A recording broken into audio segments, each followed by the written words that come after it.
So, friends, Donald Trump's complete and utter humiliation is on full display. From the Kennedy Center, right here in Washington, D.C., to the Middle East and beyond. So, friends, Donald Trump's humiliation really is on full display. And that's not just my characterization. Here's today's headline in The Nation. Trump's Iran deal is a humiliation for him, and good news for the world.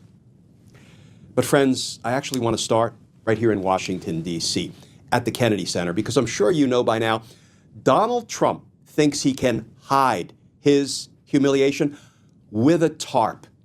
As if we didn't know, a court ordered that he had placed his name on the Kennedy Center unlawfully in violation of federal law, and the court ordered that his name be removed. But what? Donald Trump thinks he can fool the American people by simply keeping a tarp up, covering that part of the building where his name used to appear?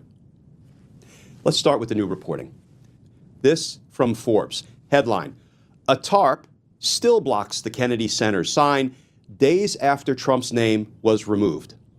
Top line: days after the Kennedy Center removed President Donald Trump's name from the building's facade to comply with a court order, a large tarp still blocks the signage from public view, and the center has been tight-lipped about when it will come down. Though the Kennedy Center says Trump's name is no longer affixed to the building, onlookers haven't been able to see it for themselves, as a huge tarp has stood in front of the building for days, leaving just a few letters from the center's original name peeking out. The tarp is still up as of Monday morning, according to Fox 5 DC, which reported live from outside the center around 8:30 a.m. Eastern Time. In a court filing on Saturday, lawyers representing the Kennedy Center said it is now in full compliance with the court order to ditch Trump's name, specifically noting it has removed signage that purports to rename the Kennedy Center after President Trump. Kennedy Center officials had weeks to remove Trump's name following a May ruling, but the center launched a last-minute legal battle to block the court order on Friday, which failed, though it is still pursuing an appeal that could take weeks. So, friends, is it any surprise that Donald Trump tried to conceal, cover up, hide the symbolic evidence of the continued disintegration of his power? And he thinks a tarp can hide his humiliation? You know, here is what about the true message of the tarp. Trump is so thin-skinned, such a baby, like a child who covers his eyes and thinks you can't see him. The tarp amplifies his humiliation. It doesn't cover it. But how about some good news, friends? How about a point of light? Because even though Trump tried his nefarious best to hide all images of his name being ripped off the Kennedy Center, some intrepid photographer caught an image of it. And there it is, the P in Trump being removed from the building. Now, let's go ahead and shift back to Trump's humiliation in the Middle East. Trump's Iran deal is a humiliation for him and good news for the world. The negotiations are a stark symbol of the president's failure. But any deal is better than endless, foolish war.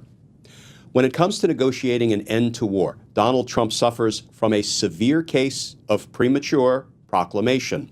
The attack on Iran that Trump and Israeli Prime Minister Benjamin Netanyahu launched in February has disrupted the global economy, sending oil prices spiking while utterly failing in its stated objective of regime change. Voters widely and accurately view the war as an unmitigated disaster. Mindful of the political consequences of the war and eager to soothe both the electorate and jittery markets, Trump has, since April, repeatedly promised that a quick end to the fighting is just around the corner. According to CNN, Trump has announced an imminent ceasefire no less than 38 times in the last 2 months. Given the president's history of lying on this and countless other topics, it was natural to be suspicious on Sunday when, in his typical hard sell mode in a Truth Social post. The deal with the Islamic Republic of Iran is now complete. Congratulations to all. I hereby fully authorize the toll-free opening of the Strait of Hormuz and simultaneously herewith authorize the immediate removal of the United States naval blockade. Ships of the world, start your engines. Let the oil flow. This post was not quite true.